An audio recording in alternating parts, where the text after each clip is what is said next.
Bismillahirrahmanirrahim. Assalamualaikum warahmatullahi wabarakatuh. Halo semua, perkenalkan saya Rizka Nadifa, biasa dipanggil Iva, mahasiswa PPG Prajabatan Gelombang 2 tahun 2022-2023 dari program studi pendidikan bahasa Inggris. Pada kesempatan kali ini saya ingin menceritakan perjalanan literasi saya sekaligus sosok yang mengenalkan saya untuk pertama kalinya kepada apa itu literasi. Lahir dan dibesarkan oleh seorang bapak yang berprofesi sebagai guru sekolah dasar dan ibu yang berprofesi sebagai kepala tata usaha di salah satu SMP di daerah Ranu Dongkal, Pemalang, membuat saya terbiasa dipaksa untuk setiap harinya saya membaca, berlatih menulis, berlatih membaca puisi, sekaligus salah satu hal yang masih saya ingat betul adalah menghafalkan lagu-lagu kebangsaan. Bapak saya sebagai guru sekolah dasar tentunya sudah terbiasa dengan hal-hal semacam itu, dan beliau terkesan selalu memaksa saya untuk bisa lebih baik lagi setiap harinya, terutama dalam hal membaca. Karena menurut beliau membaca adalah suatu hal yang sangat penting, dan dengan membaca kita bisa membuka jendela dunia. Begitupun dengan ibu saya. Dengan sabar beliau selalu mengajari saya untuk mengeja, menulis dengan rapi, kemudian membelikan saya banyak majalah. Pada saat itu majalah yang sangat hits masih saya ingat adalah Bobo, di mana di sana banyak sekali pesan moral yang bisa kita petik dari setiap cerita yang ibu saya bacakan. Hal tersebut terus berlangsung hingga saya memasuki usia SMA. Ternyata semua itu sudah menjadi kebiasaan, sehingga dari sanalah rasa suka saya terhadap bahasa itu muncul. Hingga akhirnya ketika saya kelas 11 SMA, saya memutuskan untuk memasuki jurusan bahasa. Alasan saya memilih jurusan bahasa tentunya karena saya menyukai bahasa dan saya tidak menyukai mata pelajaran eksak. Di program bahasa ini saya mendapatkan 9 jam pelajaran untuk bahasa Inggris dan kurang lebih 8 jam pelajaran untuk mata pelajaran bahasa Indonesia dan sastra Indonesia. Masa SMA saya dilalui dengan sangat indah. Pada kelas 11 saya pernah mengikuti lomba debat bahasa Inggris tingkat XK Residenan Pekalongan dan alhamdulillah mendapatkan gelar juara. Tentunya hal tersebut tidak serta-merta datang dan muncul dalam waktu yang singkat. Saya yakin di sini peran orang tua saya sangat amat berpengaruh, karena saya masih ingat betul bagaimana susahnya orang tua saya membiasakan kepada saya untuk mencintai bahasa, untuk bisa menulis dengan rapi, untuk bisa membaca dengan lancar, untuk bisa mengambil pesan dari apa yang sudah kita baca dan bisa menuangkan apa yang sedang kita pikirkan dalam suatu bentuk tulisan. Ternyata dari kebiasaan saya membaca, saya menyadari bahwa passion saya adalah menulis. Karena saya adalah tipikal orang yang selalu menuliskan apa yang sedang saya rasakan dalam suatu catatan khusus, atau bisa kita sebut sebagai diary ya, buku diary. Di sana saya menuliskan apapun perasaan yang sedang saya rasakan, baik bahagia, sedih, kecewa, ataupun termasuk ketika saya sedang jatuh cinta, seperti itu.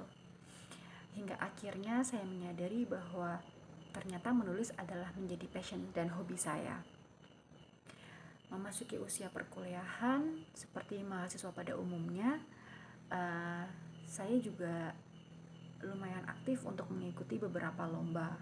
Kebetulan saya juga mengambil jurusan pendidikan bahasa Inggris di salah satu universitas negeri di Semarang, yaitu UNES, di mana memang di UNES tersebut juga memberikan wadah yang sangat luas untuk kami yang memiliki hobi menulis dan membaca, khususnya dalam hal bahasa Inggris, sehingga saya merasa mendapatkan wadah yang tepat. Saya masih ingat betul di awal masa perkuliahan saya bergabung dengan majalah dinding atau wall magazine di kampus, dimana di situ saya bertugas sebagai editor. Saya mengedit hasil tulisan teman-teman. Saya juga sambil belajar. Ternyata teman-teman saya juga memiliki passion dan hobi yang sama dengan saya. Disitulah saya merasa bakat dan hobi saya semakin terasah. Hingga akhirnya ketika memasuki di dunia kerja, ternyata saya mendapatkan banyak sekali manfaat dari apa yang telah orang tua saya ajarkan. Yakni saya bisa berkali-kali memenangkan lomba menulis, dan saya mendapatkan reward. Dan tidak hanya itu, saya juga bisa mengepakkan sayap saya dalam hal menulis dan menyalurkan hobi saya tentunya. Saya masih ingat betul pada saat itu kantor saya kebetulan sedang merayakan hari ulang tahun yang ke-32. Pada saat itu saya bekerja di salah satu perusahaan asuransi ternama di Indonesia, yakni BriLife. Dan pada saat itu untuk merayakan hari ulang tahunnya, BriLife mengadakan lomba menulis untuk seluruh yang terbuka untuk seluruh pekerjanya. Tanpa pikir panjang, karena saya merasa ini adalah passion saya, dan karena hadiahnya juga menarik berupa uang tunai untuk juara pertama sebesar 5 juta, juara kedua 4 juta, dan juara ketiga sebesar 3 juta. Menurut saya itu jumlah yang lumayan ya untuk pada saat itu ketika pandemi mulai masuk di negara kita, sehingga saya tanpa pikir panjang langsung saja mengikuti ajang perlombaan tersebut.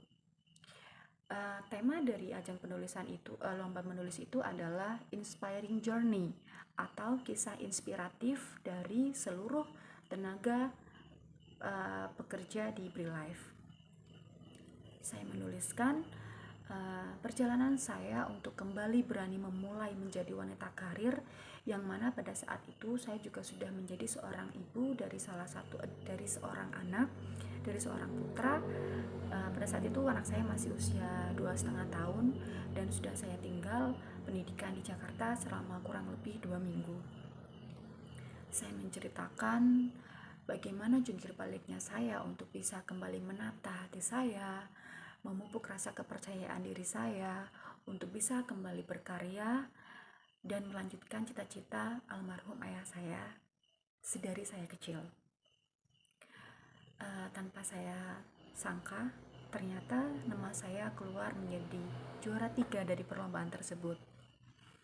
Disitulah saya baru menyadari bahwa ternyata apa yang jauh selama ini orang tua saya ajarkan, orang tua saya biasakan, itu adalah